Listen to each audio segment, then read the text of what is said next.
Welcome to the first in our Prediction 2018 series, Trends and Challenges. Today we're going to focus on customer experience and what it looks like in 2018. Welcome, Laura. Thank you. We'd love to hear a little bit about your background and experiences.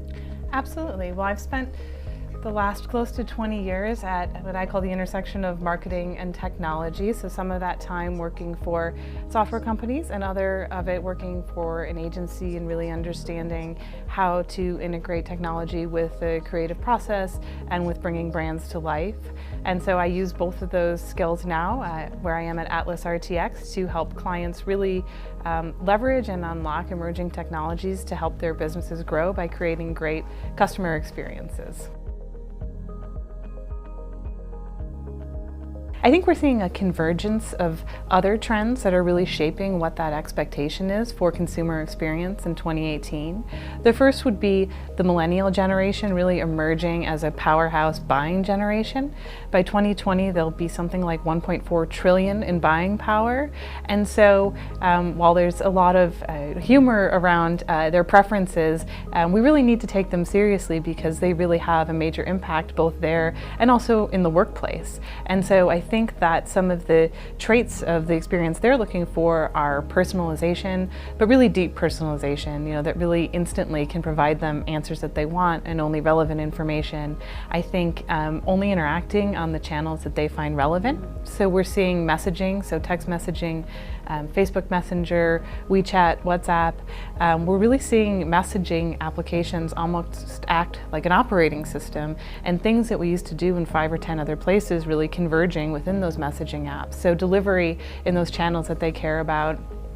And then also, I think we're used to the Internet of Things now and connected devices, so just being able to say what we want or press a button and have something delivered to us. While that's a consumer experience in our homes, we take those expectations with us to work as B2B buyers, and really that shapes the whole customer experience throughout any of these interactions that we have with organizations.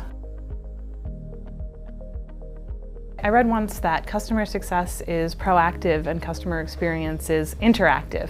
And then thinking of customer service, or kind of what we used to think about how we serve customers, as being reactive. And so if we think about that interactivity and we think about it really being a two-way communication and our interaction with our customers being a back and forth, again, not just messages we're pushing out, but a dialogue that actually changes and evolves over time. I think that's one piece.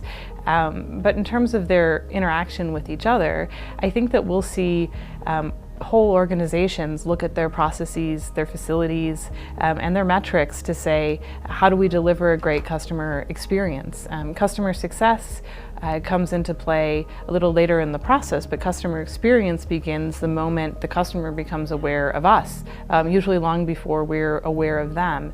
And so really understanding that in order to make that experience a great one, we have to have every organizational part of the business involved in building and delivering that experience. I think we'll see those trends shift where instead of it being the responsibility of the customer success team or the marketing team, we'll see everyone taking a part in that and understanding what their role is in delivering that experience.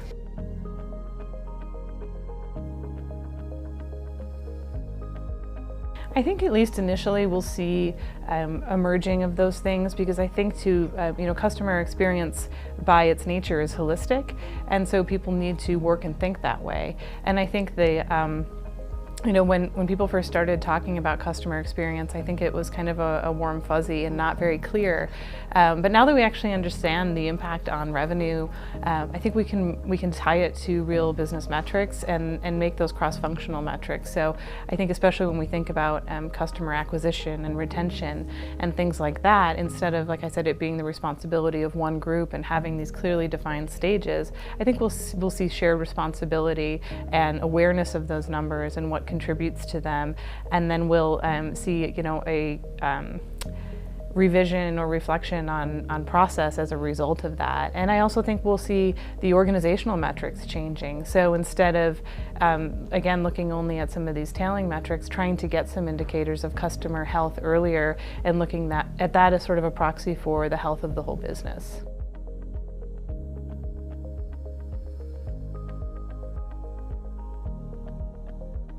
Well, I think we're already seeing the position of CXO become more popular. I think we're seeing teams that sit at what I would call the seams of where other teams fit together being formed, because again, it is a holistic endeavor to really look at customer experience, and it requires a very wide view of what everyone's doing and how it fits together.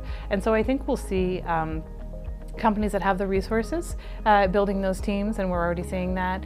We'll see companies whose success is really led by measurement of customer experience, also leading the charge, and then really just some that are innovators that say this is really a way for us to gain an edge right now, putting those things in place, or even as companies are scaling, saying that that's not something we do later, it's something we do from the start, and we'll see that actually being very successful.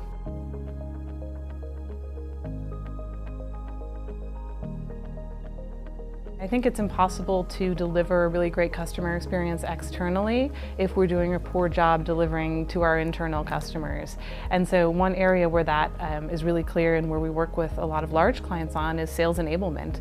We have these big expansive teams that are creating content and this infrastructure for enabling sales teams, and then we have sales teams or partner channels who are even further removed in the field who are really struggling to get the resources they need to progress and close deals. And so we have a chance to really look at those processes and say it's not just a matter of performing our business function, but what is the experience that customer, that internal customer is having, and let's look at it honestly and see what we can do to not just make stuff, but actually produce what they need, and even more importantly, deliver it to them in the moment that they need it, which is really, I think, where a lot of, especially large organizations, struggle, is they amass so much stuff that it's really hard to get people what they need in the moment, or even understand if they're delivering on that.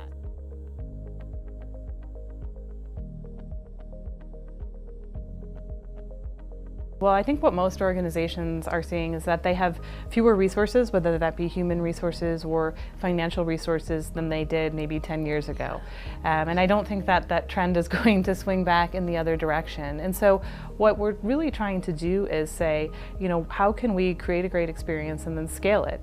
Scale it either to more customers, scale it to a broader audience, things like that. And so we're seeing technology as a real enabler of looking at a great process, or building a great process and then delivering it at scale. One example of that is foreign language translation. So we have the ability now to deliver the same experience for a customer in over 100 languages using technology, to auto-detect the language someone speaks and then to respond to them in that language.